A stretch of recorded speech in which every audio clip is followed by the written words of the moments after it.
मेरे पिताजी पुलिस में नौकरी करते थे और उन्हें खाने खिलाने का बड़ा शौक था। जी बिल्कुल गलत समझा आपने, मैं उस खाने खिलाने की बात नहीं कर रही जिसे आम तौर पर पुलिस वालों से जोड़ा जाता है। मैं तो उस खाने की बात कर रही हूँ जो जीवा से होकर भोजन नली का रास्ता तय करता है और फिर सीधा जाकर गिरता है आमाशय में, यानी कि पेट में। उसके बाद उसका जो हश्र होता है वो पुलिस और चोर के आपसी बर्ताव से काफ़ी मिलता जुलता है। शायद यही बात रही होगी कि पापा को खाना बनाने का शौक चढ़ गया, या शायद खाना बनाने के शौकीन मेरे पापा चोर उचक्कों को भी प्याज टमाटर समझकर उनकी भुज्जी बनाने के चक्कर में पुलिस बन गए। खैर मामला चाहे जो भी था, खाकी वर्दी का रुबाब और भोजन का स्वाद सबके बस की बात कहाँ।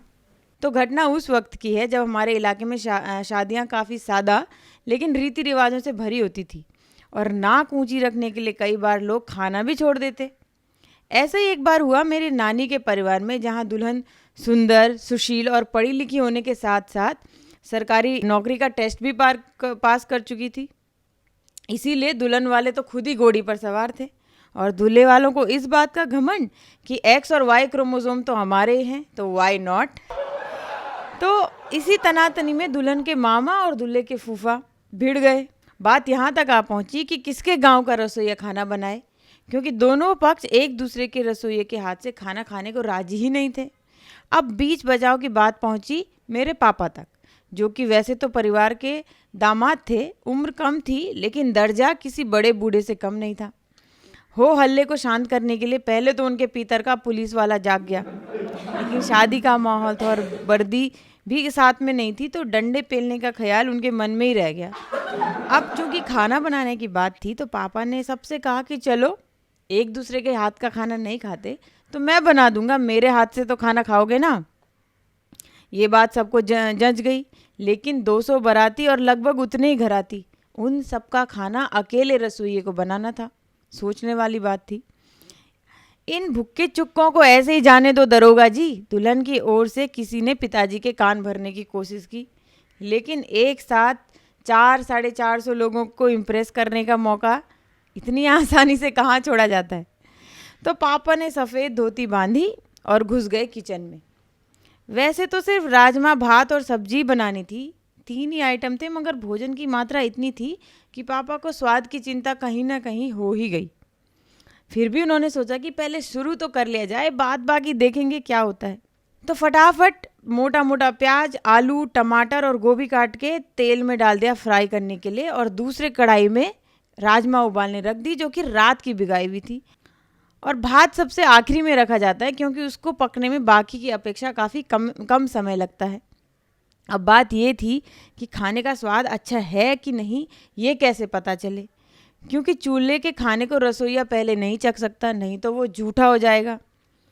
सोच कर पापा ने एक युक्ति निकाली कि भाई और जो भी हो, घी का स्वाद कभी धोखा नहीं दे सकता। बस फिर क्या था, बड़े बड़े 2 करछे भर के घी गरम किया और उसमें फरण और जीरे का छौंक लगा दिया और राजमा तैयार। आखिर में चावल भी पकने को डाल दिए। तभी घरातियों में से एक बड़े बूढ़े ने रसोई का चक्कर लगाया। खाने की सुगंध सूंघकर उसके मुंह में पानी भर गया, लेकिन जैसे रिश्तेदारों की आदत होती है कि खाना कोई भी बनाए, तड़का तो इन्हें ही लगाना है। बस अपने उसी कर्तव्य को पूरा करने के लिए उन बुजुर्ग ने कह दिया कि भाई खाना तो अच्छा लग रहा है पर कहीं कम न पड़ जाए, और नींबू की एक फांक चूसते हुए वहाँ से निकल गए। तब पापा ने पहले तो उसे पुलिसिया हिसाब की गाली दी होगी, अरे भाई मन में दी होगी, लेकिन फिर उन्होंने सोचा कि यार बूढ़ा बात तो सही कह रहा है, कहीं सच में खाना कम पड़ गया तो। तब तक पापा की नज़र उस डिगची पर पड़ी जिसमें लाल पके हुए चावलों की महक आ रही थी। उसे देखकर वो मुस्कुरा उठे और तुरंत उठाकर साइड में रख दिया। अब खाने का टाइम आया तो पहले सारे बाराती लाइन से खेत में बिछी टाट पट्टी पर बैठ गए और पुलिस या खनसामा यानी कि मेरे पापा ने एक तरफ से सबको सटासट दाल भात बांटना शुरू कर दिया, और पीछे पीछे एक लड़का एक एक करछी सब्जी और मट्ठा से थालियों को पूरा करता गया। अब हुआ वही जो पापा ने सोचा था। खाना इतना स्वादिष्ट बना कि बाराती उठने का नाम ही न ले। घी काम कर गया। सब के सब 2-2, 3-3 बार पत्तल चाट गए, और कुछ घराती इंतजार में बारातियों से कुड़ने लगे। फिर वही बुजुर्ग जो तड़का मार के गए थे वापस आए और कहने लगे, बारातियों को खुश करने के चक्कर में अपने ससुरालियों को मत भूल जाना दरोगा जी। दरोगा जी हंस दिए और कहा कि आप हाथ धो के आ जाओ क्योंकि बाराती उठना शुरू हो गए हैं। अब जब घराती खाने बैठे तो सबको दाल थोड़ा कम कम मिली। इससे पहले कि कोई कुछ बोलता, पापा ने भात के मांड में हल्दी, नमक, मिर्च, मसाले और जीरे के तड़के के साथ ताजे तोड़े हुए नींबू का रस डालकर वो साग तैयार किया कि खाने वाले राजमा का स्वाद भूल गए और घी फिर काम कर गया। ये वही भात था जिसको देखकर पापा मुस्काए थे।